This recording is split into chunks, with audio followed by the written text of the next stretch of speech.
حاکم علی صاحب کراچی سے پوچھتے ہیں، مفتی صاحب اگر کوئی شخص اللہ تعالیٰ سے وعدہ کر لے اور پھر اس وعدے کو توڑ دے تو اس بندے کے لیے کیا حکم ہے؟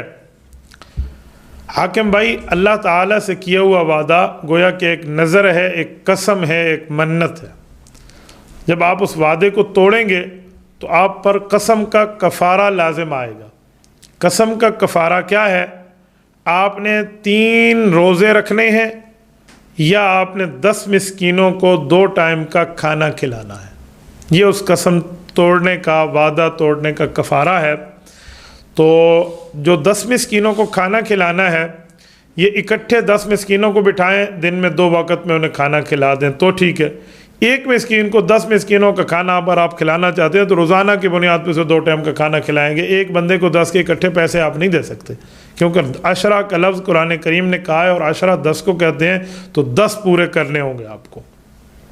اور جو روزے ہیں اس کے لیے متتابعین کی شرط نہیں ہے کہ آپ نے پے در پے رکھنے ہیں، 1-2 دن درمیان میں آپ وقفہ بھی کر سکتے ہیں، اس کے بعد آپ روزے رکھ لیں۔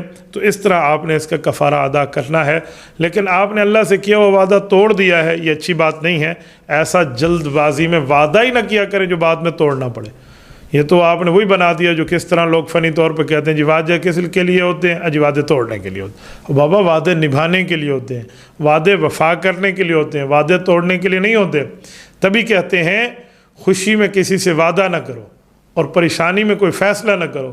ان دونوں باتیں کرنے کے اوپر آپ کو بعد میں پچھتانا پڑے گا، اس لیے بہتر ہے کہ آپ یہ کام نہ کریں۔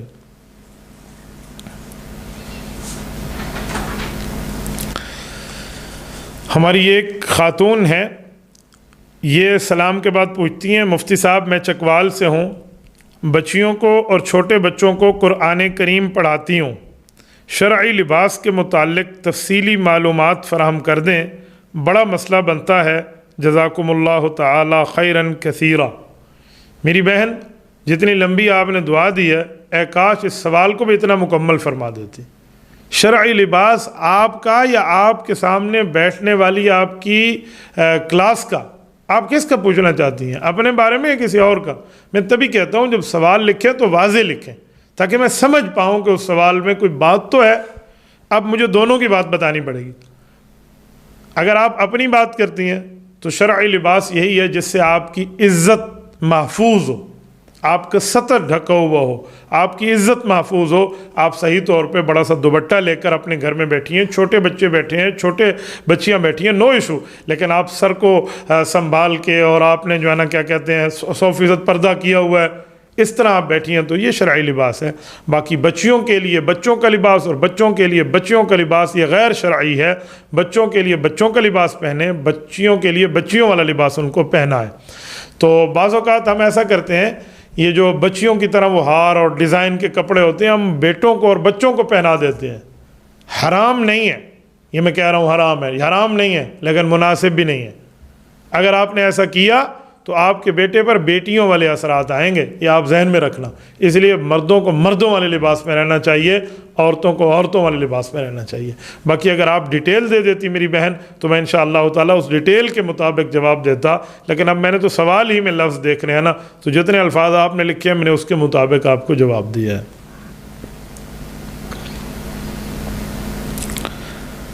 انعام اللہ صاحب حب چوکی سے، ضلع لسبیلا، وہاں سے پوچھتے ہیں، مفتی صاحب بیٹا یہ ضلع لسبیلا نہیں ہے، غالباً یہ کراچی ہے، اللہ جانے۔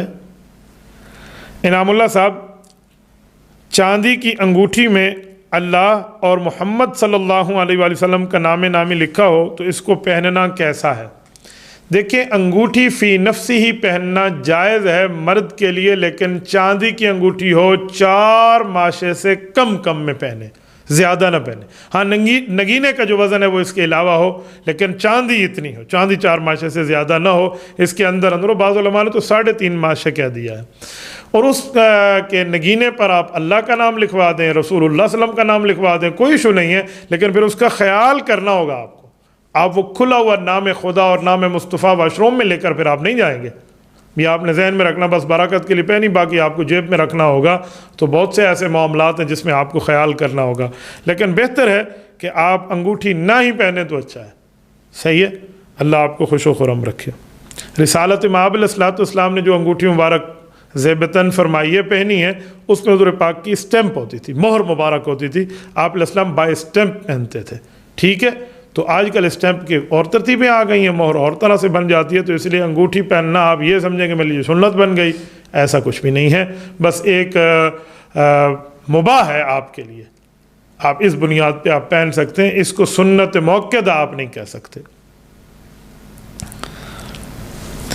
دانیال ملک صاحب ہیں، لاہور سے پوچھتے ہیں، مفتی صاحب ہمیں سیدنا امیر معاویہ رضی اللہ تعالیٰ عنہ کے بارے میں بتا دیں، ہم ان کے بارے میں کیا عقیدہ رکھیں؟ دانیال ملک، اللہ آپ کو خوش و خرم رکھے، پیغمبر کریم علیہ التحیۃ والتسلیم کے صحابی ہیں، رسالت مآب علیہ الصلوۃ والسلام کے کاتب الوحی ہیں، حضور پاک کی صحابیہ کے بیٹے ہیں، حضور پاک کے صحابی کے بیٹے ہیں، ان کی والدہ بھی صحابیہ، ان کے والد بھی صحابی، اور ان کے چچا بھی صحابی، یہ خود بھی صحابی، اور اسی طرح یہ ان کی بہن بھی صحابیہ، یہ حضور پاک علیہ الصلوۃ والسلام کی بیوی ام حبیبہ سیدہ رملہ رضی اللہ تعالیٰ عنہ رسول اللہ کی بیوی، اور یہ رسول اللہ صلی اللہ علیہ وسلم کے برادر نسبتی، حضور پاک علیہ الصلوۃ والسلام کی اولاد کے ماموں، اور نبی پاک کی بیوی مؤمنین کی ماں، تو ماں کا بھائی مؤمنین کا ماموں، خال المؤمنین، پوری امت مسلمہ کے لیے، امت مؤمنہ کے لیے، امت محمدیہ صلی اللہ علیہ وآلہ وسلم کے لیے حضرت معاویہ رضی اللہ تعالیٰ اپنی والدہ کے بھائی کی حیثیت رکھتے ہیں، ماموں کی حیثیت رکھتے ہیں۔ ان کے بارے میں نظریہ ہو یہ پیغمبر کا صحابی ہے، رسول اللہ کا وفادار ہے، دلدار ہے، جانثار ہے، حبدار ہے، پیغمبر کریم کا تابعدار ہے، رسول اللہ صلی اللہ علیہ وسلم کے گویا گھریلو تعلق میں حضور کا رشتہ دار ہے، پیغمبر کریم علیہ السلام کا کاتب الوحی ہے، رسول اللہ صلی اللہ علیہ وسلم کا جہاد میں ساتھی ہے، رسالت مآب علیہ الصلوۃ والسلام کے حج کا ساتھی ہے، اور آپ علیہ الصلوۃ والسلام کے سر مبارک کے جب وقت آیا بال مبارک کے اس کو تراشنے کا تو حضرت معاویہ کے ذمہ لگایا، حضرت معاویہ رضی اللہ تعالیٰ نے رسالت مآب علیہ الصلوۃ والسلام کے بال مبارک کو تراشا، رسالت مآب کی انہیں دعائیں ملی ہیں، حضور اقدس صلی اللہ علیہ وسلم کا انہیں پیار ملا ہے، رسالت مآب علیہ الصلوۃ والسلام کا ساتھ ملا ہے، حضور کی رفاقت ملی ہے، پیغمبر کریم علیہ التحیۃ والتسلیم کی پہراداری ملی ہے، رسالت مآب علیہ الصلوۃ والسلام کی طرف سے انہیں دعائیں ملی ہیں، یا معاویہ ان ولیتم الامر فاتق اللہ، حضور پاک علیہ الصلوۃ والسلام کو دعائیں دی، اے معاویہ اللہ تعالیٰ آپ کو یہ رتبہ دے گا، یہ رتبہ دے گا۔ حضرت معاویہ سے اللہ کے رسول نے بعض اوقات مشورہ کیا ہے، ادعوا معاویہ فإنہ قوی امین، حضرت معاویہ کو بلاؤ، حضرت معاویہ رضی اللہ عنہ میں مشورہ دیں گے، وہ امین بھی ہیں، وہ قوی بھی ہیں، بہت اچھا مشورہ بھی دے سکتے ہیں۔ حضرت معاویہ بن ابی سفیان رضی اللہ تعالیٰ عنہ کو رسالت مآب علیہ الصلوۃ والسلام نے اپنے خطوط لکھوانے کے لیے مقرر کیا تھا، انہوں نے احادیث پاک لکھی ہیں، قرآن کی آیات لکھی ہے، وحی خداوندی لکھی ہے، اللہ کے رسول کے رازدار ہیں، صاحب و سر رسول اللہ، کہ عام بندے سے بندہ خط نہیں لکھواتا، خط لکھوانے کا کتنا اعتماد چاہیے، میں کسی کو کہہ دوں یہ میسج کر دو، کسی کو کہہ دوں میری طرف سے یہ بات فلاں تک پہنچا دو، اس کا مطلب ہے میں اس سے محبت کرتا ہوں، اعتبار کرتا ہوں، میرا تعلق ہے، میری یگانگت ہے، میرا پیار ہے اس سے، تبھی میں اس کو اس بات میں اپنے ساتھ شریک کر رہا ہوں۔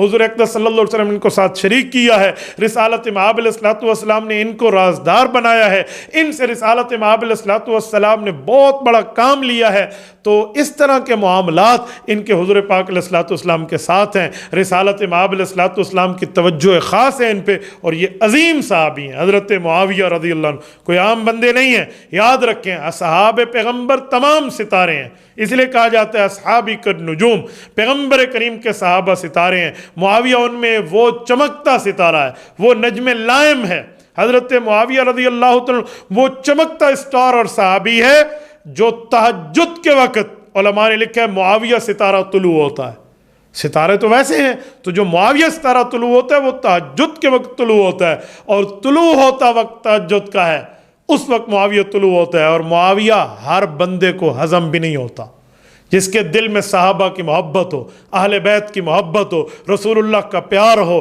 اللہ رب العزت کے لیے ایمان ہو، اس کے دل میں قرآن اور سنت کا احترام ہو، اسے حضرت معاویہ رضی اللہ عنہ ہضم ہوتا ہے۔ آج کے دور میں کئی 2 نمبرے موجود ہیں جن کو حضرت معاویہ ہضم نہیں ہوتا، ان کا چہرہ بتاتا ہے کہ بغض معاویہ کا مبتلا مریض بغض معاویہ ہے، اور یہ لا علاج مرض ہے۔ ہاں میں نے دیکھا ہے، وہ جو 4 ٹانگوں والا ہے وہ اس وقت عجیب قسم کی آوازیں نکالتا ہے جس وقت معاویہ ستارہ طلوع ہوتا ہے، سارا دن اس کی آواز کچھ اور ہوتی ہے۔ معاویہ کے ستارے کے طلوع کے وقت اس کی آواز کچھ اور ہوتی ہے۔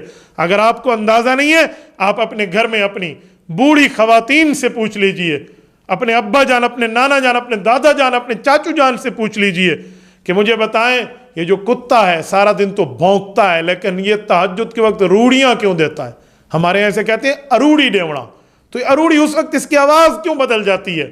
تو علماء تو فرماتے ہیں کہ اس وقت معاویہ ستارہ طلوع ہوتا ہے، تو یہ اس کو تو نصیب نہیں ہے، باقی ایسا معاملہ نہیں ہے۔ اور مسلمانوں میں، مؤمنین میں، مؤمنات میں، مسلمات میں حضرت معاویہ سے پیار ہے، محبت ہے، تعلق ہے۔ ہاں حضرت معاویہ اور حضرت علی المرتضیٰ کی آپس میں جو چپکلے شبی ہے، جس کو اب مشاجرات صحابہ کہتے ہیں، لڑائی کو تو یاد رکھتے ہیں لوگ لیکن صلح حسن کو بھول جاتے ہیں رضی اللہ عنہ۔ حضرت حسن رضی اللہ عنہ کو اللہ کے رسول صلی اللہ علیہ وسلم اپنی گود میں بٹھایا، صحیح بخاری میں حدیث ہے، اور ان کے سر مبارک پہ اللہ کے رسول صلی اللہ علیہ وسلم شفقت کا ہاتھ رکھا، فالتفت الی الناس مرہ والی الحسن رضی اللہ تعالی عنہ، حضور پاک صحابہ کو دیکھتے اور حضرت حسن کو دیکھتے اور فرمایا ان ابنی ھذا سید ولعل اللہ ان یصلح بہ بین فئتین عظیمتین من المسلمین، فرمایا میرا بیٹا حسن سردار ہے، سید ہے، ایک وقت آئے گا 2 مسلمان بڑے بڑے گروہوں میں اللہ تعالیٰ اس کو صلح کروائے گا اس کے ذریعے۔ حضرت حسن نے حضرت معاویہ اور حضرت علی المرتضیٰ رضی اللہ تعالی عنہم ان لشکروں کے درمیان صلح کروائی تھی۔ امام حسن نے صلح کی، کبھی جنگ نہیں ہوئی دوبارہ حضرت معاویہ کی طرف سے۔ حضرت حسن حضرت حسین کے معاملات میں پوری زندگی پرامن، محبت، تعلق، پیار، عقیدت، یگانگت رہی، بالکل کسی قسم کی لڑائی نہیں۔ تو حضرت معاویہ کے بارے میں اب یہ نظریہ رکھیں، میں اس پہ کہتا ہوں حضرت حسن تیرے چہرے پہ نوری جمال ہے، تو نے کیا امیر معاویہ سے صلح، یہ تیری کمال ہے، ہم اہل سنت والجماعت کرتے ہیں تیری تائید، تو نبی کا نواسہ علی کا لال ہے، جس دن سے تو نے صلح کی پھر جنگ نہیں ہوئی، تیری صلح بحال ہے، حسن تو علی کا لال ہے۔ اسی لیے آپ اس کو اس پیرائے میں دیکھیں۔ اور حضرت معاویہ رضی اللہ عنہ کے لیے آپ نے عقیدہ اور نظریہ رکھنا ہے، اٹھائیے صحیح بخاری، رسالت مآب علیہ السلام، حضرت ام حرام بنت ملحان رضی اللہ تعالی عنہا کے گھر میں آرام فرماتے ہیں۔ حضور پاک اٹھے، آپ علیہ السلام مسکرا رہے ہیں، فرمایا یا رسول اللہ ما اضحک، آپ کو کس چیز نے مسکرایا؟ آپ ہمیشہ مسکراتے رہیں، آپ کے چہرے پہ خوشیاں ہم موجود ہوں، آپ کیسے مسکرا رہے ہیں؟ وجہ تو فرما دیں۔ حضور پاک علیہ السلام نے فرمایا ام حرام، میں نے دیکھا میری امت کے کچھ اچھے لوگ سمندروں میں بادشاہوں کی مسیریوں کی طرح ٹیک لگا کے تختوں پر بیٹھ کے جہادی سفر فرما رہے ہیں۔ فرمایا یا رسول اللہ میرے لیے دعا کریں، میں بھی ان خوش قسمت لوگوں میں ہو جاؤں۔ حضور پاک نے دعا کر دی، ٹھیک ہو گیا، اور اس لشکر کو جنتی فرمایا۔ اس لشکر کی کمانڈ حضرت معاویہ بن ابی سفیان نے کی ہے۔ اول جیش من امتی یغزون البحر فقد اوجبوا، او کما قال علیہ السلام، فرمایا میری امت کا وہ پہلا لشکر جو سمندر پہ جہاد کرے گا، اللہ تعالیٰ نے اس پہ جنت واجب کر دی ہے۔ اے ظالموں، اے غلیظ نسل کے غلیظ کیڑوں، حیا کریں حضرت معاویہ پہ زبان درازی کرتے وقت۔ یہ پیغمبر کریم نے کہیں ان کو لشکر عظیم سے تعبیر فرمایا، کہیں نے جنت کی خوشخبری دی ہے۔ رسالت مآب انہیں جنتی فرماتے ہیں، تم احادیث پاک پہ تبرہ کرتے ہوئے ان کو نعوذ باللہ کہتے ہوئے جہنم کی طرف بلانے والے حضرت معاویہ تھے۔ اے لعنتیو، ایسی کام اور ایسی بات چھوڑ دو۔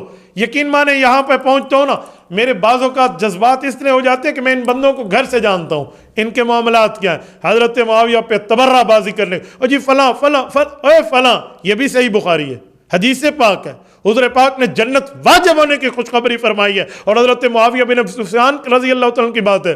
آپ کو یہ حدیث پاک نظر نہیں آتی؟ عجیب دنیا ہے، عجیب معاشرہ ہے، ہر بندہ اٹھ بیٹھے، پا نہ پڑی تے ملا بڑھ کھڑی، جس کو 2 جملے پتہ نہیں بو لگ جائے ان کو شریعت کی، وہ بھونکنا شروع کر دیتے حضرت معاویہ بن ابی سفیان پہ۔ میں بہت حیران ہوں، میں یقین مانیے ان مبغضین سے جو باہر ملک میں ہیں یا ان مبغضین سے جو یہاں جہلم تک موجود ہیں، ان سب کو اس معاملے میں تحت قدم رکھتا ہوں۔ میں جانتا ہوں ان کو، ان کے بوس کو جانتا ہوں، انٹرنیٹ پر ان کی بکواسیات کو جانتا ہوں، ان کے معاملات ہمارے علم میں ہیں۔ تبھی ہم سے ہمارا طبقہ اور ہمارے دوست یہ جو سوال کر رہے ہیں یہ حضرت معاویہ کے بارے میں ہم نظریہ کیا رکھیں۔ حضرت معاویہ پیغمبر علیہ الصلوۃ والسلام کے صحابی ہیں، ان کے متعلق یہ بات یہ دانیال ملک صاحب لاہور سے پوچھ رہے ہیں۔ نوجوانوں اپنے قدموں پہ دلائل کی دنیا میں کھڑے ہو جاؤ، یہ بھی صحیح بخاری کی روایات ہیں۔ پیغمبر کریم نے ان پہ جنت واجب ہونے کی خوشخبری فرمائی ہے۔ کوئی حضرت معاویہ پہ بھونکنے لگے، باقی دلائل بعد میں انہیں کہو پیغمبر کریم نے ان کو جنتی فرمایا۔ تم بتاؤ حضرت معاویہ پیغمبر کریم کے فرمانے سے جنتی ہیں، تمہارے باپ دادا مل کے بھی کوشش کر لیں حضرت معاویہ رضی اللہ تعالیٰ کو اس ٹائٹل سے نہیں جدا کر سکتے۔ باقی بغض کا علاج کوئی نہیں ہے، بغض میں جو مرتا ہے مرتا رہے۔ میں ایک ہی پیغام دے کر حضرت معاویہ کی اس بات کو پورا کروں گا، کوئی لاکھ روٹھے ہزار بگڑے، غضب میں آئے یا تل ملائے، کسی کے کہنے پہ حق کا پیغام کب رکا تھا جو اب رکے گا۔ اے امیر شام، تیری جاہ و منزلت کی قسم، تیرے نام کا ڈنکا بجا کے چھوڑیں گے۔ تیرے نام سے جو جلتے ہیں ملحد و زندیق، ان کو اللہ کے عذاب سے ڈرا کے چھوڑیں گے۔ صوبہ سندھ ضلع سکھر سے جلیل الرحمن صاحب پوچھتے ہیں، مفتی صاحب سوال یہ ہے کہ اگر کوئی شخص انجانے میں ظہر کی سنتوں میں آخری 2 رکعتوں کے اندر سورۃ الفاتحہ کے بعد دوسری سورت ملانا بھول جائے تو کیا وہ سنتوں کی قضا کرے گا یا سنتیں ادا ہو گئی ہیں؟ بھائی سنت کی 4 رکعتیں ہیں، تو آپ نے اس سنت کی تیسری اور چوتھی رکعت میں بھی سورۃ الفاتحہ کے بعد سورتیں ملانی ہیں، اور اگر آپ نے چھوڑ دی ہیں تو آپ سجدہ سہو کریں گے، اور آپ نے سجدہ سہو نہیں کیا، آپ کو فی الوقت اس وقت یاد بھی آ گیا ہے تو آپ اس کی سنتوں کی قضا کریں گے، دوبارہ پڑھیں گے۔ لیکن ہو سکتا ہے یہ سوال آپ آج کا پوچھ رہے ہو یا 1 دن پہلے کا پوچھ رہے ہو، جب وقت ہی گزر جائے، جب دن ہی تبدیل ہو جائے، اب سنت کی کیا قضا ہے؟ اب تو صرف توبہ ہے، استغفار ہے، معافی ہے، اللہ تعالیٰ سے ڈرنا ہے، اور کچھ بھی نہیں ہے۔ اب تو آپ کے سر سے وقت نکل گیا، اسی لیے بہتر تھا کہ آپ کو پہلے علم ہوتا، لیکن علم نہیں تھا تو بس توبہ استغفار کر لیں، اور آئندہ کے لیے ان معاملات کے اندر آپ سمجھ کے آگے چلیں۔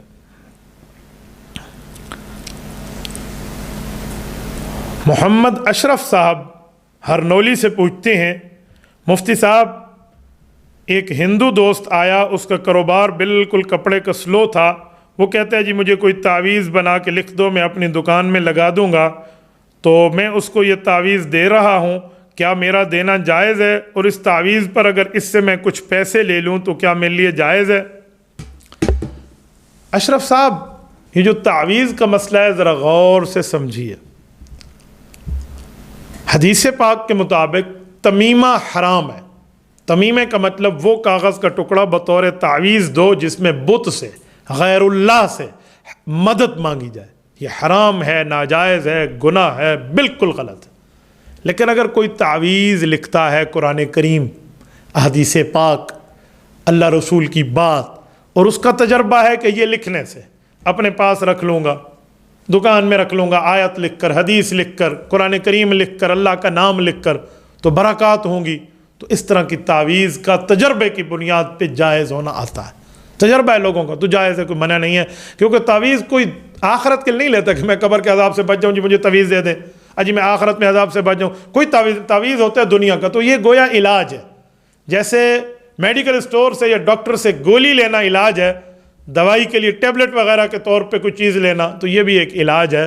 تو اس علاج کے اوپر آپ بقدر ضرورت جتنا آپ کا بنے، کوئی ظلم نہیں، آپ کچھ اجرت لینا چاہیں تو آپ لے سکتے ہیں۔ میں ویسے آپ کو وہ نہیں پابند نہیں کر رہا، آپ لینا چاہیں جائز ہونے کی حد تک آپ لے سکتے ہیں، ظالم ہونے کی حد تک آپ نہ لیں، ورنہ لوگ ہمیں آ کر بتاتے ہیں کہ ایک بندے نے کہا جی میں آپ کو ایک ٹکڑا لکھ کے دے رہا ہوں، انشاءاللہ تعالیٰ آپ کا کاروبار بڑھ جائے گا اور آپ 10 اونٹ مجھے دے دیں۔ میں نے کہا جب کاروبار بڑھے گا تو وہ بیچارہ 1 اونٹ نہیں دینے کے چکر میں ہے، تو اس طرح اسے کہہ رہا ہے، تو اس طرح نہ کریں، باقی اس حد تک دینا جائز ہے۔ رہا ہندو کا مسئلہ کہ ہندو کو دے سکتے ہیں یا نہیں، تو ہندو کو دعوت اسلام دیں نا، آپ کوئی تعویذ آیت لکھ کر دے دیں، اور اس کے اوپر کوئی کپڑا یا کوئی اس میں شیشے میں بند ہے، چلو وہ پلید ہے، اس کے اوپر اس کے ہاتھ نہ لگے پھر تو ٹھیک ہے۔ میرے خیال میں شاید ہندو اگر اس کو پلیت حالت میں ہاتھ لگاتا پھرے تو یہ جائز نہیں ہوگا، لیکن اگر آپ شیشے وغیرہ میں بند کر کے وہاں رکھ دیں، اس کی حفاظت کرے تو منع نہیں ہے بہرحال۔ لیکن ہندو کو قریب کرنے کے لیے، دین کی طرف بلانے کے لیے، اس کا اکرام کرنے کے لیے اس کو دعوت ضرور دیں، اسلام کی طرف بلائیں کہ دیکھو میری تعویذ اثر کرتا ہے دنیا میں، تو اس لیے میرے پاس آ گیا تاکہ تیرا کاروبار بڑھے۔ تو بابا ہمارے مذہب کا اتنا بڑا نام ہے، وہ پڑھ لے تو تیری آخرت اثر کرے گی، تیری آخرت ٹھیک ہو جائے گی۔ تو اس طرح کر کے آپ ہندو کو دین کے بارے میں راغب کر لیں تو یہ شاید آپ کے لیے بھی زیادہ بہتر ہو۔ باقی شاید کسی بندے کے ذہن میں یہ خیال آئے کہ جی آیت لکھ کر کاغذ پہ دے دو، یہ کیسی برکت ہے؟ تو میں انہیں کہتا ہوں غلاف کعبہ شریف کو آپ نے دیکھا ہے؟ جو کعبہ شریف کے اوپر غلاف ہے، اللہ تعالیٰ آپ اور ہم سب کو کعبۃ اللہ شریف کی زیارت عطا فرمائے، اللہ آپ کی برکت سے ہم سب کو روضہ رسول کعبۃ اللہ کی حاضری دے۔ لیکن وہاں آپ نے دیکھا ہے نا، اس کعبہ شریف کے اوپر کیا لکھا ہوتا ہے؟ آیات لکھی ہوتی ہیں، اللہ کے نام لکھے ہوتے ہیں۔ تو وہاں لکھنے پہ برکت ہے نا، تو کاغذ پہ لکھ کے بندہ اپنی جیب میں رکھ لے تو اس پر بھی برکت ہے، اسی لیے اس پر کوئی اعتراض نہیں ہو سکتا۔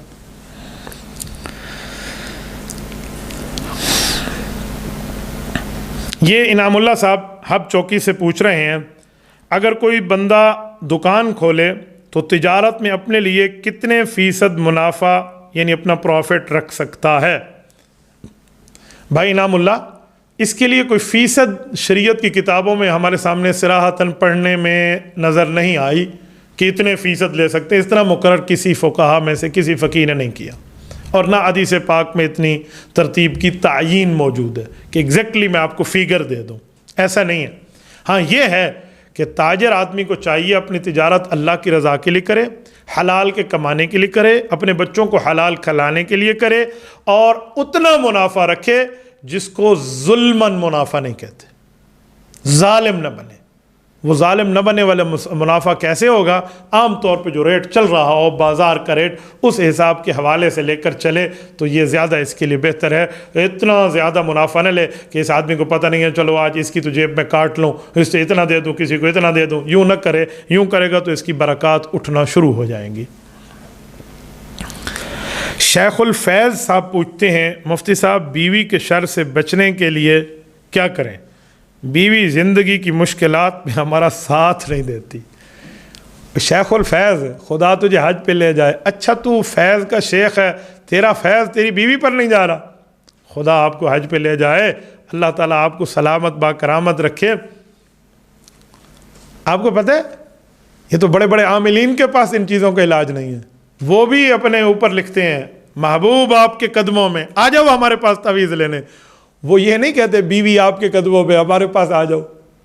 تو عجیب دنیا میں حالات ہے بھائیو۔ بیوی کے شر سے بچنے کے لیے میرے خیال میں بیوی شر نہیں ہے، میں نہیں سمجھتا کہ بیوی شر ہو، بلکہ بیوی آتی ہے تو آپ کا ایمان مکمل ہو جاتا ہے، میں اس کو شر نہیں سمجھتا۔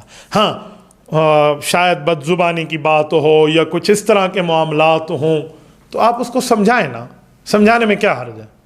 ظالم نہ بنے۔ مجھے ایک دوست نے واٹس ایپ پہ ایک ویڈیو بھیجی، کچن میں ٹھہرا ہے خاوند بھی، اس کا چھوٹا بچہ بھی سویا ہوا ہے اور بیوی بھی کام کر رہی ہے۔ بیوی کے چولہے کو سامنے آگ لگی تو یہ بھاگا، اپنے بیٹے کو اٹھایا اور اس کمرے سے باہر بھاگ گیا اور اس کا دروازہ بند کر دیا کچن کا۔ یعنی اس کو اپنے بچے سے پیار ہے، بیوی سے پیار نہیں ہے۔ تو ایسا آدمی کل مجھ سے پوچھے جی مولانا شر سے بتائیں، تو پھر اس کی بیوی پوچھے گی اس کے شر سے بتائیں، کون سا وظیفہ مجھے بتائیں؟ تو یہ کام نہ کریں نا آپ اس سمجھائیں، پیار دیں، محبت دیں۔ بیوی محبت کرنے کے لیے ہوتی ہے، پیار دینے کے لیے ہوتی ہے۔ آپ اس کو پیار سے بیٹھ کے سمجھا دیں، بالکل ٹھیک ہے، وہ کل آپ سے پیار سے بولے گی۔ وہ انسان ہے نا یار، آخر غصہ کرنے میں دو جملے کہہ بھی جاتی ہے تو فی سبیل اللہ آپ کے کپڑے نہیں دھوتی، فی سبیل اللہ آپ کے سوٹ استری نہیں کرتی، فی سبیل اللہ آپ کو کھانا پکا کے نہیں دیتی، فی سبیل اللہ آپ کے بچوں کی خدمت نہیں کرتی، اس پر وہ فری آف کاسٹ کر رہی ہے، وہ آپ سے پیسے لے رہی ہے۔ حدیث پاک میں ہے جب بیوی پر تمہیں کوئی غصہ آئے اور اس کی بری بات تمہیں تکلیف دے کہ یہ اس میں بری عادت ہے، تو اس کی اچھی عادتیں بھی یاد کر لو کہ اس میں یہ بھی اچھائی ہے، یہ بھی اچھائی ہے، یہ بھی اچھائی ہے، انشاءاللہ تعالی معاملہ ٹھیک ہو جائے گا۔ تو ایسا آپ نہ کریں، بلکہ پیار سے سمجھائیں، انشاءاللہ تعالی معاملہ ٹھیک ہو جائے گا۔ جو وظیفہ آپ نے مانگا ہے، میرے پاس اس وظیفے کا کوئی علاج نہیں ہے، جو علاج تھا وہ میں نے آپ کی خدمت میں کہہ دیا ہے۔ اللہ پاک آپ کو اور ہمیں صراط مستقیم بھی عطا فرمائے۔ حافظ محمد سجاد معاویہ صاحب میرن ضلع ڈیرہ اسماعیل خان سے پوچھتے ہیں، حضرت مفتی صاحب اذان میں حی علی الصلاح حی علی الفلاح کے وقت منہ کتنا پھیرنا چاہیے، اور اگر کوئی بندہ اسپیکر پہ اذان دیتے وقت منہ نہ پھیرے تو اس بارے میں فرمائیں اس کی اذان ہوگی یا نہیں، رہنمائی فرما دیں۔ بھائی سجاد معاویہ صاحب، مسئلہ تو یہ ہے کہ دونوں طرف منہ پھیرنا یہ مسنون ہے، سنت سے ثابت ہے۔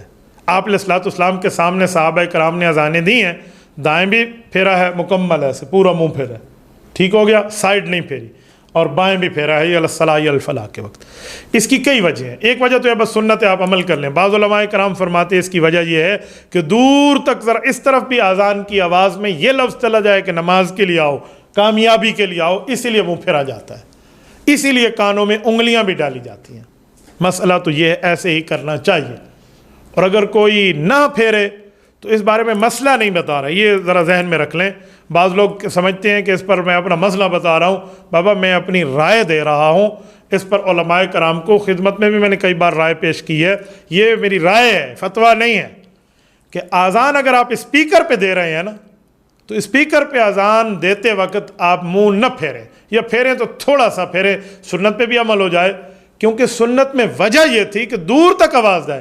اسپیکر آپ کے سامنے ہے، آج کل اسپیکر اتنے اچھے تو نہیں ہیں جیسے کعبہ شریف میں ہے کہ آپ منہ پھیر بھی لیں تب بھی آواز جا رہی ہو، آپ حی علی الصلاح کے لیے منہ پھیر دیں تو آواز آپ کی صرف مسجد کے حال تک رہے گی، آگے لوگوں تک تو جائے گی بھی نہیں، جو مقصود تھا اس کا مقصد تو اصل فوت ہو گیا۔ تو اس لیے آپ تھوڑا سا اگر منہ پھیرنا چاہیں تو آپ پھیر لیں تاکہ سنت ادا ہو جائے، ورنہ منہ اسی اسپیکر پہ رکھیں تاکہ دور تک آواز جائے۔ یہ جو کانوں میں انگلیاں ڈالتے ہیں اس کی وجہ بھی یہی ہے کہ دوسرے کی آواز سنائی بندے کو نہ دے تاکہ اس کی آواز مزید بلند ہو، یا بیچارہ کوئی بہرا آدمی جا رہا ہو جو بہرا ہو بالکل، کیا کہتے ہیں اس کے کان کام نہیں کرتے، تو اس آدمی کو یہ جب نظر آئے گا کہ یہ بندہ کانوں میں انگلیاں دے کر کچھ کہہ رہا ہے تو پھر وہ بھی سمجھے گا کہ اذان دے رہا ہے، تو وہ بھی نماز کے لیے آ جائے گا، تو اس لیے کانوں میں انگلیاں رکھتے ہیں، یہ بہتر ہے۔ لیکن اگر آپ کسی خالی کمرے میں ہیں، وہاں آپ کو کوئی نہیں دیکھ رہا، آپ نے کہا کہ میں کانوں سے انگلیاں ہٹا کر بھی اذان دیتا ہوں، تو اذان آپ کی ہو جائے گی فی نفس ہی، یہ نہیں ہے کہ آپ کی اذان کے ثواب میں کوئی کمی ہو جائے گی۔ اللہ تعالیٰ آپ کو خوش و خرم رکھے، سلامت با کرامت رکھے۔ محمد شافع حسینی پور معروف میو یو پی انڈیا سے پوچھتے ہیں، مفتی صاحب میرا سوال یہ ہے کہ قبرستان میں مردے کے پاس کتاب لے جا کر پڑھ سکتے ہیں یا نہیں؟ بھائی محمد شافع حسینی صاحب، آپ کون سی کتاب مردے کے پاس لے جا کر پڑھنے کے سوال کر رہے ہیں؟ کتاب سے مراد کیا ہے؟ آپ نے کوئی معاشرتی علوم پاک اسٹڈی یا اپنی انڈیا کی اسٹڈی جا کر آپ نے وہاں سنانی ہے؟ خدا آپ کو حج پہ لے جائے، کیسی بات آپ فرما رہے ہیں؟ یہ کتاب سے مراد کتاب اللہ ہے، قرآن کریم ہے، احادیث پاک ہے، یہ بات ہے۔ تو بھائیو قرآن کریم آپ کہیں سے بھی پڑھیں، ایصال ثواب اس تک پہنچ جائے گا، اس کے لیے آپ کو کتاب اٹھا کر وہاں پہنچنا قرآن شریف کی ضروری تو نہیں ہے۔ ہاں اگر آپ کو وہاں پہنچ گئے اور آپ نے قرآن کریم سورہ یاسین یا کچھ اور پڑھنا چاہے، آپ کے دل نے کہا ہے اور آپ کو نہیں یاد، تو علماء کہتے ہیں بنسبت قرآن کریم لے جانے سے آپ یہاں سے پڑھ لیں، موبائل میں قرآن کریم ڈاؤن لوڈ کر لیں، موبائل میں قرآن کریم رکھیں اور اس سے آپ اپنے پاس رکھ لیں، پھر آپ کا سوال وہی آ جائے گا کہ میری موبائل میں تو گانے موجود ہوتے ہیں، لوگ کہتے ہیں ہمارے موبائل میں غیر محرم کی تصویریں ہوتی ہیں، تو بابا انہیں ڈیلیٹ کر دو، قرآن کریم رکھ لو سامنے، کوئی نہیں مسئلہ۔ تو اس لیے یہاں سے پڑھ لیں آپ۔ تو بہرحال اگر نہ بھی لے جائیں تو پھر بھی آپ کا ایصال ثواب آپ جہاں سے پڑھیں گے ان تک ضرور پہنچ جائے گا۔ یہ جناب عمر فاروق صاحب ہیں کراچی سے، یہ پوچھتے ہیں کہ میں نے کسی عالم دین کا بیان سنا، وہ فرما رہے تھے 12 ربیع الاول کو حضور پاک علیہ السلام کی پیدائش نہیں ہوئی، بلکہ اس دن حضور پاک علیہ السلام دنیا سے رخصت ہوئے ہیں۔ وہ کہہ رہے تھے کہ صحیح حدیث سے ثابت ہے آپ علیہ السلام کی پیدائش 6 ربیع الاول میں ہوئی ہے، پیر کے دن ہوئی ہے، ساری امت مانتی ہے۔ مفتی صاحب اس بارے میں رہنمائی فرمائیں۔ بھائی عمر فاروق، ہمارے ذہن، ہمارے مطالعے، ہماری تعلیم کے مطابق یہ بات درست نہیں ہے۔ رسالت مآب علیہ السلام کی 6 ربیع الاول کو پیدائش ہوئی ہے اور 12 ربیع الاول کی معاملات میں ایسا نہیں ہے، قول مختلف موجود ہے، 12 ربیع الاول پیدائش کا قول بھی موجود ہے، 9 ربیع الاول پیدائش کا قول بھی موجود ہے، 8 ربیع الاول کچھ علماء نے پیدائش کا قول لکھا ہے، اور 12 ربیع الاول وفات کا قول بھی لکھا ہے کسی نے، بعض اوقات 18 کا اقوال بھی ہیں، مختلف اقوال ہیں۔ اس لیے اس مسئلے میں ایگزیکٹلی ڈیٹ لینے کے چکر میں لڑائی نہیں ڈالنی چاہیے، بلکہ حکیم الامت مجدد الملت حضرت مولانا اشرف علی تھانوی نور اللہ مرکزہ نے خطبات میلاد النبی کے اندر ایک بڑا پیارا جملہ لکھا ہے، اگر اس طرف توجہ کر دی جائے تو یہ تمام جھگڑا ختم ہو جائے گا۔ حضرت تھانوی رحمۃ اللہ فرماتے ہیں کہ تاریخوں کو چھوڑو، مہینہ تو ایک ہی ہے نا ربیع الاول کا، کہ اس میں آقا نامدار صلی اللہ علیہ وسلم کی آمد بھی ہوئی ہے اور آقا نامدار صلی اللہ علیہ وسلم کا دنیا سے تشریف لے جانا بھی ہوا ہے۔ تو حضور آئے بھی ربیع الاول میں ہیں دنیا میں، حضور دنیا سے تشریف بھی ربیع الاول میں لے گئے ہیں، تو ایک ہی مہینے میں اللہ کے رسول کی آمد بھی ہے، اللہ کے رسول کا جانا بھی ہے، تو دونوں ایک ماہ میں اللہ نے کیوں جمع کیے ہیں؟ حضرت فرماتے ہیں کئی وجوہات میں ایک بڑی وجہ یہ بھی ہے کہ اللہ تعالیٰ نے رسالت مآب کی آمد اور رسالت مآب کے جانے کو ایک ماہ میں مقرر کر، ایک ماہ میں یہ بات کر کے آپ کو اور مجھے سمجھایا ہے کہ آپ اعتدال پسند بن جاؤ۔ اتنی خوشی نہیں کہ تمہیں وفات بھول جائے، اتنی وفات کی غم میں گھلنا نہیں کہ تمہیں پیدائش بھول جائے۔ فرمایا اس لیے اعتدال میں رہو، آقا نامدار صلی اللہ علیہ وسلم کی آمد پر خوش رہو کہ حضور پاک علیہ الصلوۃ والسلام کیوں تشریف لائے ہیں، مقصد آمد مصطفیٰ کیا ہے، مقصد میلاد مصطفیٰ کیا ہے، رسالت مآب دنیا میں کیوں آئے ہیں، تاکہ بندوں کو کفر و شرک کے اندھیرے سے نکال کے اسلام اور سنت کی روشنی میں لے کر آئیں۔ اس عمل کے ساتھ آپ رسالت مآب علیہ الصلوۃ والسلام کی عقیدت کو بیان کرو تو یہ زیادہ بہتر ہو جائے گا۔ ایک بندہ اس خوشی میں آگے نہ جائے، ایک بندہ اس غمی میں آگے نہ جائے، خیر الامور اوسطها، درمیانی راستہ بہتر ہے، تو اس کو چوز کرنا چاہیے۔ ملک محمد حمزہ پوچھتے ہیں، استاد جی میں اسٹوڈنٹ ہوں، دین سیکھنا چاہتا ہوں مگر مدرسہ جانے کا وقت نہیں ہے، کیسے دین سیکھ سکتا ہوں اور خود دین پڑھ سکتا ہوں، تو کیسے ذرا رہنمائی فرمائیں۔ بیٹا مدرسہ نہ جائیں، دین سیکھنا ہے تو دو طرح کا ہے، ایک یہ ہے 24 گھنٹے شریعت کے مطابق گزر جائیں، بس صبح کیا کرنا ہے، دوپہر کیا کرنا ہے، نمازیں کیا پڑھنی ہے، رات کو کیا ہے، تو آپ کم از کم دعوت و تبلیغ میں وقت لگائیں، آپ پرائیویٹ جوائن کر لیں، دعوت و تبلیغ میں بیٹھیں، یہ آپ کو سمجھائیں گے۔ وہاں بھی جانے کا وقت نہیں ہے تو قریبی مسجد کے اہل حق امام کے پاس رابطہ کریں تاکہ وہ آپ کو کچھ سمجھائے، تاکہ وہ آپ کو کچھ بتائے، تو یہ بہت زیادہ بہتر ہوگا۔ باقی عرصہ نو گھر میں خود پڑھ کر آپ کو آٹومیٹک مفتی بننے کی بات میں نہیں کرتا، ورنہ بندہ گمراہ ہو جاتا ہے۔ اس کے لیے کم از کم کسی نہ کسی عالم دین کی آپ کو رہنمائی کی ضرورت پڑے گی۔ محمد عارف صاحب پشاور سے پوچھتے ہیں، مفتی صاحب کیا خاتون تراویح کی امامت کرا سکتی ہے جس خاتون نے حفظ کیا ہوا ہے اور وہ حافظہ ہے؟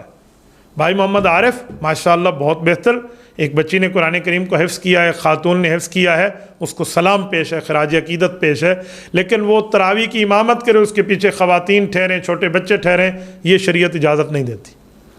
عورت نہ نبی بن سکتی ہے نہ امام بن سکتی ہے، عورت نبی بھی جن سکتی ہے، امام بھی جن سکتی ہے، لیکن اس وقت حضور پاک علیہ السلام آخری نبی ہیں، یعنی نبی جن سکتی ہے، نبی بن نہیں سکتی۔ امام جن سکتی ہے، امام کی ماں ہو سکتی ہے، خود امام نہیں بن سکتی، چاہے عورتوں کی امامت کیوں نہ کر رہی ہو۔ ہاں حافظہ ہے، اس نے اپنے حفظ کو ریوائز کرنا ہے، مضبوط کرنا ہے، دہرانا ہے، گردان کرنی ہے، تو اس کے لیے نوافل میں پڑھے، سنتوں میں پڑھے، وتر میں پڑھے، ٹھیک ہو گیا؟ نہیں تو پھر کم از کم ایک خاتون اور ساتھ ٹھہرائے اور روزانہ کی بنیاد پہ منزل اپنے نوافل کی پڑھ لے، بس رمضان مبارک میں وہ اس کا دہرا لے۔ اس کے لیے جماعت کا اہتمام نہ ہو، اس کے لیے صفیں لگیں پوری ترتیب، وہ آ جاؤ بھائی فلاں جگہ عورتوں کو نماز پڑھائی جا رہی ہے، ایسا شریعت اسلامیہ میں، اہل بیت میں، صحابہ کرام میں، دین اسلام میں کہیں بھی ثبوت نہیں ملتا میں اس کی اجازت دے پاؤں۔ بدر شاہ صاحب راول پنڈی سے پوچھتے ہیں، مولانا صاحب لکڑی کے پھٹے پر نماز پڑھنا کیسا ہے؟ لکڑی کے پھٹے سے کیا مراد؟ لکڑی کا پھٹا تو کوئی نہیں، اچھا میرے خیال میں تخت پوش مراد ہے۔ ہاں ایک بڑا سا وہ بنا کر نا تخت پوش بنایا جاتا ہے، جیسے بزرگوں کے لیے گھر میں ہوتا ہے، تو تخت پوش پہ نماز پڑھنا جائز ہے، اس کے اوپر نماز پڑھنا کوئی منع نہیں ہے، آپ تخت پوش پہ نماز پڑھ سکتے ہیں۔ ورنہ خالی بندہ لکڑی کے پھٹے پہ ٹھہر جائے، اگر وہ پاک ہو، آپ کسی وجہ سے نیچے نہیں ٹھہرنا چاہتے، زمین گرم ہے یا ٹھنڈی ہے، تو تب بھی جائز ہے، آپ اس لکڑی کے پھٹے پہ بھی نماز پڑھ سکتے ہیں۔ تو اس طرح کے نماز پڑھنا منع نہیں ہے۔ اگر آپ لکڑی کے پھٹے کی تفصیل لکھ دیتے مزید کچھ، تو میں مزید آپ کی خدمت میں بات بتا سکتا۔ العابد ان کا نام ہے، پتہ نہیں کہاں سے ہیں۔ فرماتے ہیں مفتی صاحب میرا ایک سوال ہے کہ حضرت آدم علیہ السلام نے اپنی عمر کے 60 سال حضرت داؤد علیہ السلام کو دے دیے تھے، کیا یہ بات صحیح ہے؟ مجھے جواب ارسال فرما دیں۔ بھائی عابد ایسا نہیں ہے، بلکہ 60 نہیں ہے 40 ہے۔ حدیث پاک میں آتا ہے، غالباً ترمذی میں بھی اور مشکات میں بھی روایت موجود ہے کہ حضرت آدم علیہ السلام کی جب پیدائش ہوئی تو ان کی کمر پہ ہاتھ مارا گیا، اور وہاں سے ان کو اللہ تعالیٰ نے ان کی ذریت دکھائی، جو ان کی اولاد آنی تھی، تو سامنے مختلف شکلیں آئیں، تو ان میں حضرت داؤد علیہ السلام کی شکل جب سامنے آئی نا، تو اس پر حضرت آدم علیہ السلام نے پوچھا یہ کون ہے؟ فرمایا آپ کی اولاد میں یہ داؤد علیہ السلام ہے۔ تو انہیں بہت خوشی ہوئی، بہت پیاری شکل دیکھی، تو انہوں نے فرمایا ان کی عمر کتنی ہے؟ بتایا گیا اتنی ہے۔ کہا جی میری عمر کے 40 سال ان کو مزید دے دیں، 60 سال غالباً بتایا گیا، تو 40 سال مزید دے دیں۔ فرمایا جی 100 پورے ہو جائیں گے۔ بعد میں حضرت آدم علیہ السلام اس بات کو بھول گئے۔ حضور اقدس صلی اللہ علیہ وسلم فرماتے ہیں جب حضرت آدم علیہ السلام کی وفات کا وقت آیا تو انہوں نے پوچھا کہ میری وفات کا جی آپ کے وقت پورے ہیں؟ تو کہا میری عمر میں کچھ باقی تو نہیں ہے؟ کہا جی 40 باقی تھے، تو وہ ادھر چلے گئے، آپ نے حضرت داؤد کو دیا، تو حضرت آدم علیہ السلام بھول گئے تھے۔ تو حضرت آدم علیہ السلام نے فرمایا ایسی کوئی بات ہے؟ تو حضور پاک علیہ السلام فرماتے ہیں ہمارے والد حضرت آدم علیہ السلام بھولے ہیں تو اولاد بھی بھولے گی، بس اتنی سی ہی بات ہے، اس کو یوں نہیں ہے جس طرح آپ نے فرما دیا۔ ارباب گل صاحب فرماتے ہیں مفتی صاحب کیا رات کو روٹی نہ کھانے سے انسان کی عمر کم ہو جاتی ہے یا نہیں ہوتی؟ مجھے اس بارے میں ذرا تشریح فرما دیں۔ اور رات کو پانی نہ پینے سے، اور اللہ آپ کو حج پہ لے جائے۔ بھائی ارباب گل صاحب رات کو کھانا نہ کھائیں تو حکیم کہتے ہیں کہ آپ کا پتہ نہیں، ڈاکٹر حضرات فرماتے ہیں آپ کا پتہ نہیں اتنی زیادہ کمزوری ہوگی۔ یہ نہیں ہے کہ آپ نے رات کو کھانا نہ کھایا تو آپ کی عمر 70 سال تھی لہٰذا اب 65 سال ہو گئی ہے، ایسا کچھ نہیں ہے۔ اور باقی میں نے جو سنا ہے نا حکماء سے، وہ کہتے ہیں ناشتہ کرو بادشاہوں کی طرح، دوپہر کا کھانا کھاؤ وزیروں کی طرح، اور عشاء کا کھانا کھاؤ فقیروں کی طرح، تھوڑا ہو تاکہ آپ کو اچھی طرح نیند آئے۔ ہمارے ہاں ترتیب الٹ ہے، ناشتہ فقیروں کی طرح، دوپہر کا کھانا وزیروں کی طرح، عشاء کا کھانا بادشاہوں کی طرح۔ پتہ نہیں پورا رات جاگنا ہے یا کیا مسئلہ ہے، شاید اس طرح کی بات ہے۔ لیکن اللہ تمہیں حج پہ لے جائے، یہ سوالات لائیو سیشن میں آپ پوچھتے ہیں، دین کے متعلق پوچھیں، کوئی حکیم صاحب کا لائیو سیشن ہو تو حکمت کے متعلق پوچھا کریں۔ یہی تو بات میں آپ کو سمجھایا کرتا ہوں کہ آپ دینی معاملات میں مجھ سے کچھ پوچھ لیا کریں۔ محمد قاسم محمودی صاحب ہیں، یہ نوشہرہ سے ہیں، فرماتے ہیں کہ مفتی صاحب سالگرہ منانا اور اس پر کیک کاٹنا جائز ہے یا ناجائز ہے؟ بے محل خوشی ہے، بے موقع خوشی ہے، یہ خوشی کہیں اسلام میں اس طرح ثابت نہیں ہے۔ سالگرہ اس کا ترجمہ کیا ہے؟ کبھی آپ نے سوچا؟ سالگرہ یعنی 1 سال آپ کی عمر سے گر گیا، تو آپ کو تو پریشان ہونا چاہیے کہ میری عمر کم ہوتی جا رہی ہے، کوئی سال چڑھا تو نہیں ہے جو آپ خوش ہو رہے ہیں۔ بے معنی خوشی ہے، بے محل خوشی ہے، اس کو کوئی شریعت کی حد تک میں اس طرح نہیں کہہ سکتا کہ شریعت کی حد میں ہے، آپ کریں گے آپ کو اتنا ثواب ہے، نہ کریں گے آپ کو اتنا گناہ ہے، اس طرح کچھ بھی نہیں ہے۔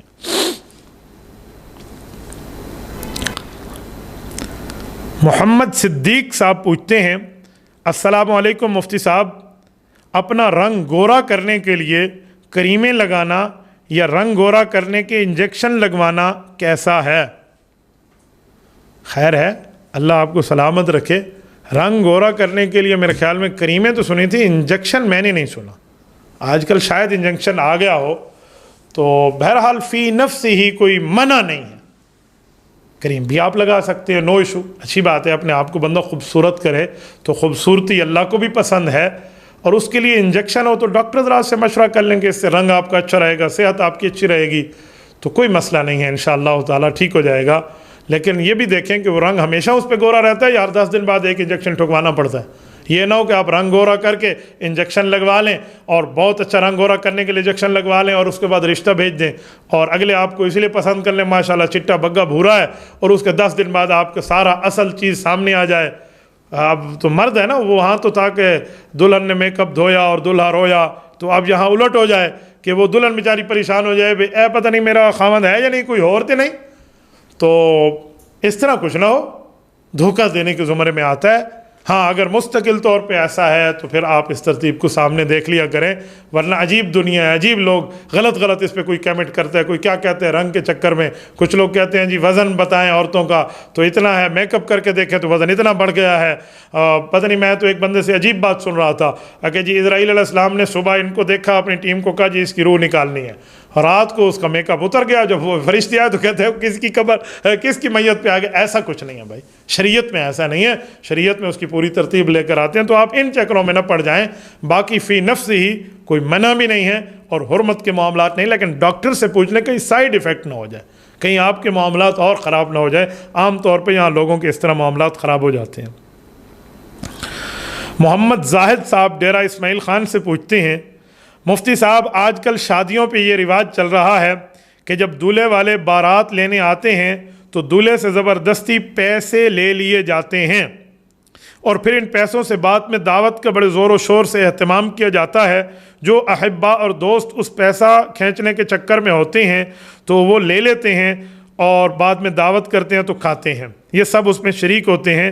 ایسی دعوت میں پہنچنا، پیسے لینا اور پھر دعوت کھانا جائز ہے یا نہیں ہے؟ پکا ٹھکا غلط ہے. آپ کسی سے بغیر اس کے دل کی خوشی سے پیسے لے کر آپ دعوت کھا رہے ہیں، حرام کھا رہے ہیں. حدیث پاک میں ہے کسی کا مال کھاؤ تو اس کی دل کی خوشی سے، اس کے دل کی رضا سے، تب آپ کے لیے جائز ہے، ورنہ جائز نہیں ہے. تو عجیب دنیا ہے، لوگوں نے یہاں عجیب ترتیبیں رکھی ہوئی ہیں. مجھے اتنی بھی کارگزاریاں آئی ہیں کہ دلہے سے انہوں نے پیسے لینے تھے، جی ہم نے اتنے 1000 روپے لینے ہیں، اور وہ بیچارہ اتنے دینے کی پوزیشن میں نہیں تھا، تو اس نے باقاعدہ جعلی نوٹ منگوائے، نقلی نوٹ جیب پہ رکھے تھے جو عام طور پہ اصلی لگیں، وہاں جا کر دے دیے. دیکھو غلط کا بدلہ غلط ہو گیا نا. تو اب وہ جعلی نوٹ جتنے آگے جائیں گے، اگر کسی نے نہ دیکھا تو وہ سارا گناہ اس دلہے کے سر بھی جائے گا اور ان لوگوں کے سر بھی جائے گا. کوئی جوتا چھپائی ہے، کوئی کیا معاملہ ہے، کوئی کیا. یہ شریعت کی چیزیں نہیں ہیں. شریعت میں 6 چیزوں کی شادی ہے، 2 فرض ہیں، 1 واجب ہے، 3 سنت ہیں. ایجاب و قبول فرض ہے، آفر اور ایکسیپٹ، اور اس کے بعد 2 مسلمان کم از کم گواہ شرط ہے. یہ فرائض ہیں، اس کے بغیر شادی نہیں ہوتی. 1 واجب ہے حق مہر دینا. حق کے مہر کے بغیر شادی تو ہو جاتی ہے لیکن دینا ضروری پڑتا ہے، اس لیے تسمیہ کرنا چاہیے، طے کرنا چاہیے. 1 واجب ہے. 3 چیزیں ہو گئی، 3 سنتیں. خطبہ نکاح پڑھنا سنت ہے، سامنے کھجوریں پڑی ہوں تو پیارے پیارے طریقے سے آرام سے لوگوں کے اوپر بکھیر دیں تو یہ ہے. اور اس کے بعد دعوت ولیمہ سنت ہے جس میں غربا کو ہی بلایا جائے. تو یہ چیز ہے. 7ویں چیز تو نہیں ہے مایوں ہے، مینڈی ہے، مہندی ہے، آگا ہے، پتہ نہیں جوتی چھپائی ہے، چپل چھپائی ہے، پیسے نکلوانے ہیں، لیلا شیلا کومڑا، یہ پتہ نہیں عجیب آپ نے ترتیب میں رکھی ہوئی ہیں. خون کے اوپر سے چل کے جانا ہے، یہ کوئی شریعت کو ثبوت نہیں ہے. اور اس طرح کرنا، اس کی دعوت کرنا اور اس کو کھانا بھی جائز نہیں ہے. اس طرح کے کوئی کھانے میں اگر آپ کو بلاتا ہے تب بھی جائز نہیں ہے.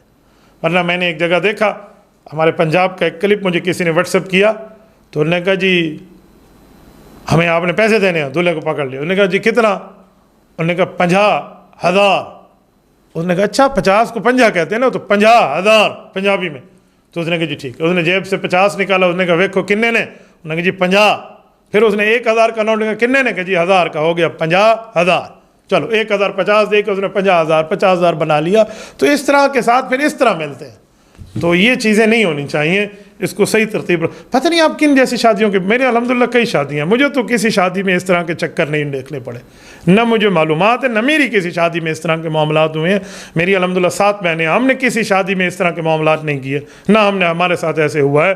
تو شاید جو کرتے ہیں ان کو پھر بھرنا بھی پڑتا ہے، اس لیے نہ کریں اور نہ بھریں.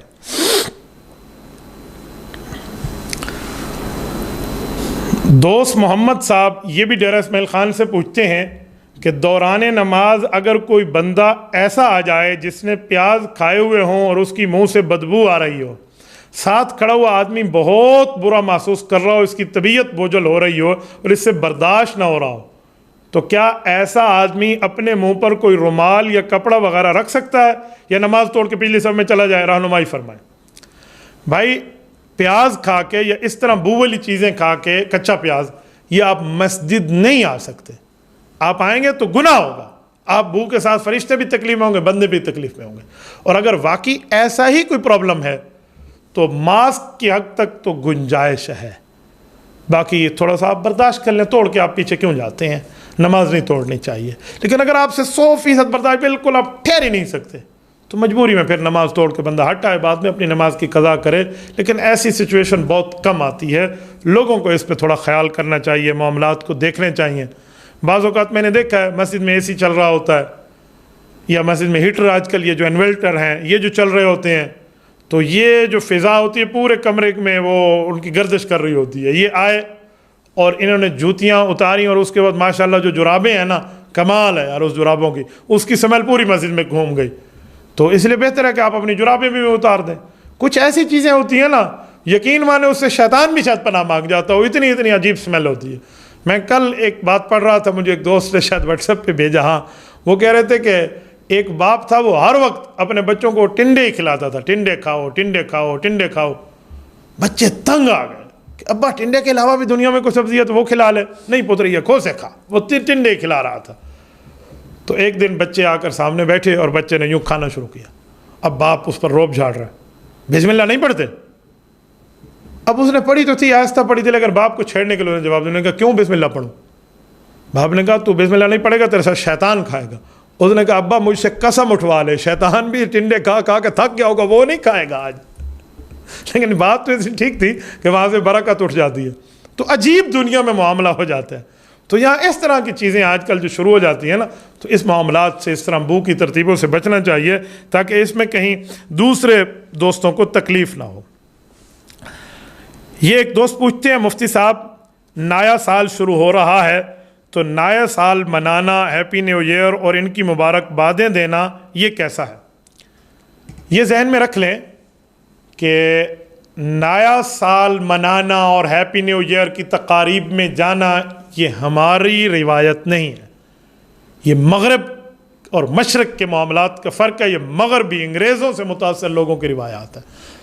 باقی سال کے شروع میں آپ مبارکباد دے دیں، قرآن حدیث سے یہ کہیں ثابت نہیں ہے، لیکن منع بھی نہیں ہے. آپ دعا دے دیں اللہ آپ کے اس سال کو مبارک فرما دے. وہ اسلامی سال شروع ہو رہا ہو محرم سے، یا وہ شمسی سال شروع ہو رہا ہو قمری یا شمسی جنوری سے شمسی سال، اس کی مبارکبادی آپ دے سکتے ہیں. تو محرم میں بھی دے سکتے ہیں کہ اللہ آپ کو یہ سال آپ کے اوپر مبارک فرمائے. تو وہاں اسلامی سال شروع ہو رہا ہے جس کو ہم قمری سال کہتے ہیں، یہ شمسی سال ہے. بعض لوگ اسے بھی اسلامی کہتے ہیں، لیکن کچھ لوگ کہتے ہیں نہیں یہ فلاں کے بنے ہوئے ہیں. بہرحال تو جنوری میں بھی آپ مبارکبادی اس طرح دینا چاہیں کہ دعا تو ٹھیک ہے، لیکن ہمارے علماء کی ترتیب ہے کہ اس میں پہل نہ کی جائے. کوئی آدمی آپ کو مبارکبادی کہے تو آپ کہیں جی ٹھیک ہے اللہ آپ کو مبارک کرے، جواب میں بندہ کہہ لے، کیونکہ یہ قرآن حدیث میں کہیں بھی نہیں ہے. ہاں یہ تو ہے نیا مہینے کا چاند طلوع ہوا، آپ علیہ السلام نے دیکھا تو دعائیں کی ہیں، اللہم علینا بالیمن والایمان والسلامۃ والاسلام ربی وربک اللہ. اس طرح مختلف الفاظ اور بھی ہیں. تو یہ دعا تو مہینے کے چاند پہ تو ثابت ہے جو آپ علیہ السلام نے کی، لیکن اس کو سال کی بنیاد پر یہ حدیث پاک میں ملتا نہیں ہے. تبھی میں نے اس کو جائز کہا ہے، اس کو منع بھی نہیں کہا اور کار ثواب اور نیکی بھی نہیں کہا، کیونکہ جس کا پروف اور ثبوت نہ ملے ہم اس کو کس بنیاد پر یہ سوال کر رہے ہیں. یہ عبداللہ عرفان صاحب ہیں ڈیرہ اسماعیل خان سے. یہ پوچھتے ہیں مفتی صاحب آج کل کچھ لوگ آئے ہوئے ہیں کمپنی والے کہ کنگھی سے ٹوٹے ہوئے بال جو ہیں یہ ہمیں دے دیں، ہم اس کو 2,000 روپے کلو کے حساب سے لیں گے. شرعی طور پہ یہ کنگھی والے جو بال ہیں ٹوٹے ہوئے یا کنگھی میں پھنسے ہوئے، تو ان کو بیچنا، ان کی خرید و فروخت کیسے ہے؟ بھائی عبداللہ عرفان صاحب یہ بات آپ ذہن میں رکھیں کہ جو شریعت چیزوں کو بیچنے اور خریدنے کی بات کرتی ہے تو اس میں انسانی اعضاء کی خرید و فروخت کی بات شریعت نہیں کرتی. یہ انسانی بال ہے، کسی عالم دین اور فقیہ ملت نے انسانی بال بیچنے کی اور اس کے خریدنے کی اجازت نہیں تھی، تو اس کو آپ بیچ نہیں سکتے. ہاں کسی بزرگ، کسی اللہ والے کی بال مبارک ہو، اس کو بطور ہدیہ آپ اپنے پاس رکھ سکتے ہیں. جیسے رسالت مآب علیہ السلام کی زلف مبارک کو، منہ مبارک کو آج تک عقیدت اور احترام سے رکھا جا رہا ہے. حضرت معاویہ رضی اللہ عنہ، حضرت خالد بن ولید رضی اللہ تعالیٰ عنہ، ان سب نے اپنے پاس عقیدت اور احترام سے رکھا ہے، لیکن بیچا تو نہیں ہے نا. تو عام بال بھی نہیں بیچا جا سکتا. ہمارے فقہا نے، شامیہ نے اور باقی فقہا نے یہاں تک لکھا ہے کہ کافر بندے کے بال کو بھی آپ نہیں بیچ سکتے. کیوں؟ انسانی تکریم ہے، انسانی عزت ہے. تو آپ ان بالوں کو آگے فروخت کرنے کے معاملات میں، بیچنے کے معاملات میں اس طرح آپ آگے نہیں جا سکتے. اس سے آپ کو شریعت اسلامیہ نے روکا. اللہ تعالیٰ آپ کو سلامت رکھے، باکرامت رکھے. اور میرے لیے بھی آپ دعا کریں. کل میری طبیعت بہت خراب تھی، میں لائیو سیشن میں آ رہا تھا، یقین مانے اتنی طبیعت خراب ہو گئی، اللہ مانو والحفیظ. تو پتہ نہیں کیا ہو جاتا ہے، آپ لوگ شاید دعائیں کم کرتے ہیں یا پتہ نہیں کیا معاملہ ہے. تو میں نے ظہر، عصر، مغرب، عشاء بیٹھ کے پڑھی ہے، کمرے میں پڑھی ہے، مسجد تک بھی نہیں آ سکا. اور آج الحمدللہ اللہ پاک نے کرم فرمایا. طبیعت آج بھی خراب ہوئی میری یہاں آتے ہوئے، لیکن اللہ کے فضل نے، اللہ کے کرم نے مجھے حوصلہ دیا تو میں آپ حضرات کے یہاں آ گیا. تو آپ حضرات بھی دعائیں کیا کریں، میری بہنوں کو، میری ماؤں کو، میرے بھائیوں کو اللہ پاک خوش رکھے. یقین مانے جب آپ کی دعائیں سامنے آتی ہیں نا تو ایسے سمجھیں ہمارے تمام دینی اسفار میں، دینی کاموں میں آپ کا حصہ پڑتا ہے. اللہ کریم کا کرم ہے کہ آپ کا یہ بھائی جب بھی کبھی گاڑی میں بیٹھا ہے یا اس کی گاڑی کا پہیہ گھوما اور چلا ہے تو وہ دین کے لیے چلا ہے. یقین مانیے ہماری دینی اسفار میں ہماری گاڑی اتنی چلتی ہے، ایک ہفتے بعد اس کا مکمل وہ جو ہوتا ہے آئل اس کا چینج کرانا پڑتا ہے. وہ 3 سے 5 ہزار کلومیٹر پہ چینج ہوتا ہے، ہفتے پہ ہمیں چینج کرانا پڑتا ہے. آپ اندازہ لگائیں کہ اسفار کی کتنی وہ ہوگی. تو یہ کچھ دن میرے ماشاءاللہ خوش قسمت ہیں دن ہیں، اور دھند کے اس میں سموک زیادہ ہے. تو ان دنوں میں الحمدللہ گھر میں بیٹھا ہوتا ہوں. ویسے عام دنوں میں الحمدللہ وقت دیتا ہوں گھر میں، تو ان دنوں میں شاید کافی تھوڑا زیادہ دیا. امید ہے میں انشاءاللہ کچھ دنوں میں ایک بار پھر آپ کے سامنے لائیو سیشن کی صورت میں آؤں گا. میری ایک کارگزاری سنانے کا مطلب یہ تھا کہ آپ حضرات دعائیں کریں. جتنی آپ کی دعائیں ہوں گی انشاءاللہ تعالیٰ اتنا آپ کا اس دین میں حصہ ہوگا.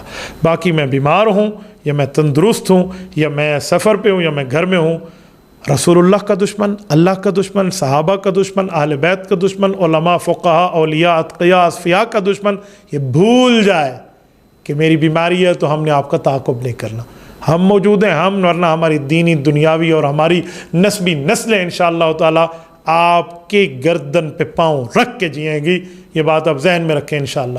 ایسا کچھ معاملہ نہیں ہے. میں اہل باطل کے لیے واقعی سخت ہوں. لوگ مجھے کہتے ہیں مولانا ہم نے آپ کو سخت دیکھا ہے، آپ نے ہمیں یارانہ محفل میں نہیں دیکھا. آپ اگر ہمیں یارانہ محفل میں دیکھیں تو اور بات ہے.